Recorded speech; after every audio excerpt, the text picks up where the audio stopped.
I've been blessed in my life. I kind of say that I've been hit the lottery when I was born because I was born into the Kennedy family.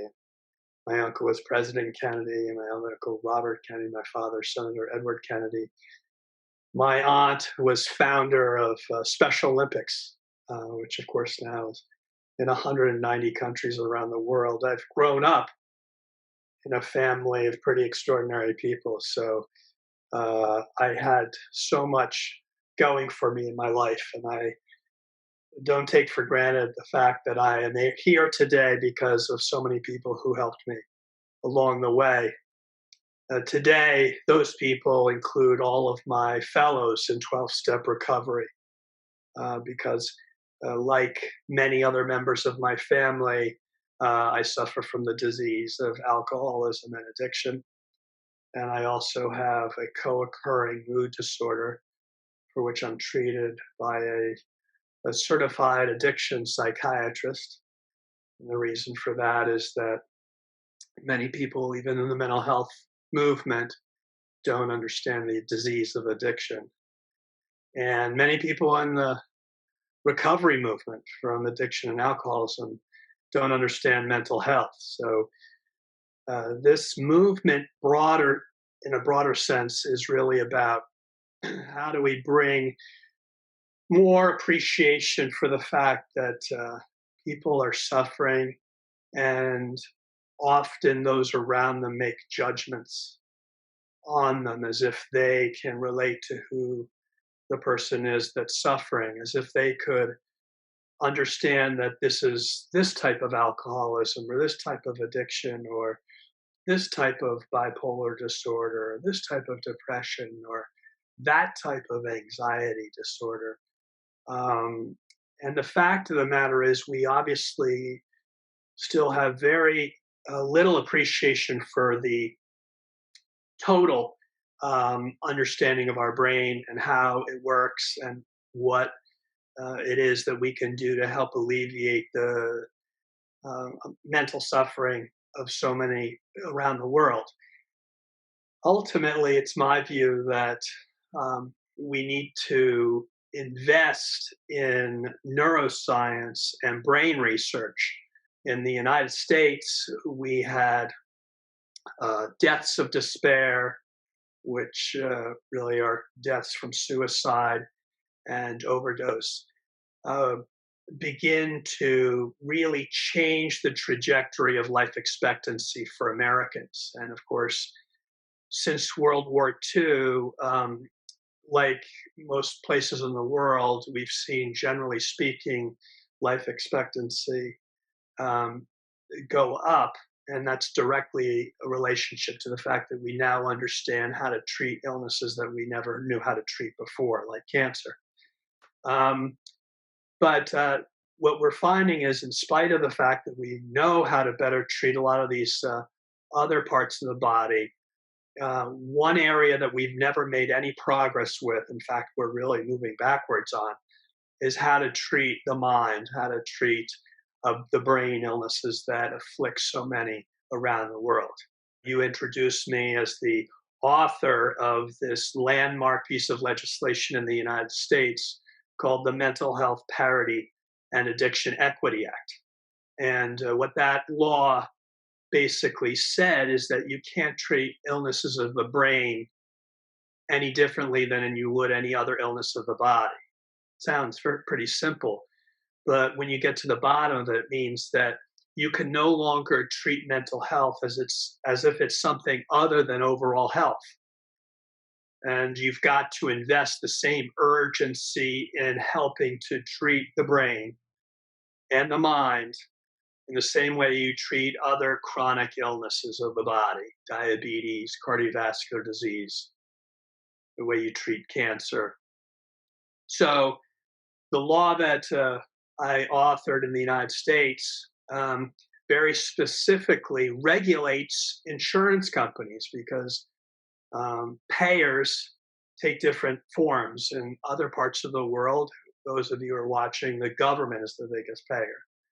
Our part of the world in the United States, it's kind of a hybrid of the government and the private marketplace and insurance companies. And for too long, the private marketplace and even the government did not pay for mental health treatment for people covered in healthcare the way they would treat and pay for surgical care or other kinds of medical care. And the reason for that is because of the stigma. The stigma is really the hangover of old attitudes that persist when people look at those suffering from addiction and alcoholism. They think that somehow they choose these illnesses, as if people with these illnesses would get up ordinarily as anyone else would and try to alienate everyone around them by acting very rudely and in a way that would drive people away. That they would go to work and try to jeopardize their security and their employment by basically running the risk of getting fired. That they would go out and do everything they could to get arrested by the police. Um, these are the things that people say people with addiction and alcoholism do voluntarily, that they somehow choose to do all these things in a given day. And it obviously makes no sense because no one, quote, in their right mind would do any of these things. And so, we have to understand that while we don't often like the symptoms of mental illness and addiction, we have to differentiate the symptoms from the people who suffer from. And it's don't hate the person, hate the disease. How do we tackle depression? How do we tackle anxiety? How do we tackle other mental illnesses that we have long ignored and for which we have ascribed, substandard treatment to people who suffer from these illnesses? And in many instances, we lock people up with these illnesses because of our failure to appreciate and differentiate between the lack of treatment for these illnesses and the fact that people will be put in the criminal justice system because there isn't adequate treatment for them for these illnesses. I hope that there's a greater consciousness building that comes from this. And the best way, like with all illnesses, to treat an illness is to prevent it. And so they have a saying in cancer that you test to try to catch cancer early, stage 1. But with mental illness and addiction, we often wait till people get to be stage 4. And we would never let someone with cancer who we've seen has cancer early on. We'd never say to them, wait for the cancer to get really bad and then come back and we'll see what we can do. Or someone with diabetes and we'd say, oh, let's wait till we have to amputate. No, we do other things in the rest of our medical system to try to meet these illnesses early. And that's what we need to do with mental illness and addiction. And part of doing that is to build a resiliency and to protect ourselves, to build those protective factors. I'll close, but let me say before I do, I am someone who has grown up in a family that has suffered from addiction and mental illness, and their family suffered from it. And I don't know if I were to be able to do like an ancestry.com where you trace your family roots back generations, how many generations it would have gone back where the disease of alcoholism ran in my family. But suffice it to say, it's important to me to try to make sure I do everything today in my recovery to intervene in the cycle of alcoholism and addiction and to try to not pass it on to my children.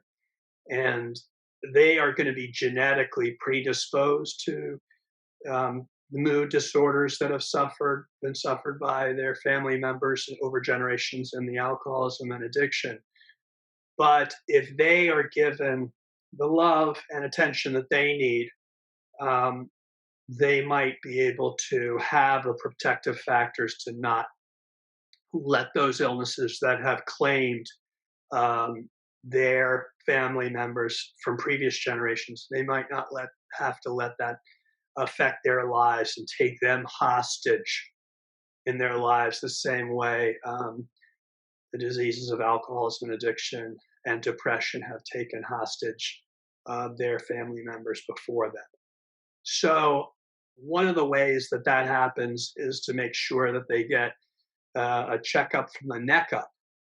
And when they get their health care as they grow up, I really pray that the physicians and the care providers will really know and have tools available to them to help support them in their mental health as much as the rest of their physical health. Because without good mental health, they're never going to have a chance of having good physical health.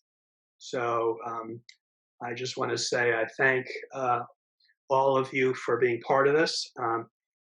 I want to make another plug for 12-step recovery. It's okay for those of us who are in 12-step recovery to say we're part of 12-step recovery. That doesn't violate our 11th tradition of anonymity. And what's also important is that we speak up, and those of us who have a chance to live in recovery ought to be fighting for those who are still struggling. And we cannot let our governments continue to discriminate. And the way they discriminate is they fail to provide the needed resources for those of us who suffer from these illnesses in the same way as they would any other illness. So I would say that that only happens when people in speak up to their governments and petition their governments. In my country, the United States, we are petitioning our government to do more to treat mental illness and addiction. And slowly but surely it's happening. But frankly, it would be going a lot faster if more Americans, especially those who are in recovery, understood that they had a civic responsibility to speak up for their fellows in recovery, that they had to vote, no matter what political party they belong to. What's most important is that they tell their elected officials and those who are running for office that they expect them to speak up for these illnesses if they expect them to get the support of those who care about these issues. And that's only going to happen if political leaders see those of us who care about these illnesses actually show up and raise our hand and say we're not afraid to raise our hand as those who suffer from these illnesses, and we want to make sure that our government tax dollars go to taking care of these illnesses and the people who suffer from them in the same way the government appropriates money for all kinds of other um, needs in our society, simply because those areas of society have a loud voice. So I hope that coming out of this, we not just we're not just thinking about meditating and doing yoga, but we're thinking about getting political, and that we're thinking about protesting, and that we're thinking about not just being anonymous, but being open and out there and saying the attitudes towards people with these illnesses are not going to change unless they see us and those of us who are in recovery get a chance to get out and show that recovery works and that it's something very beautiful and that it's something that's very attractive.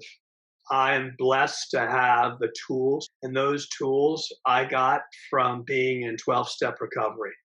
And those tools are trust God, clean house, and help others. And helping others and asking about others is the way we get free from ourselves and the prison in our own minds.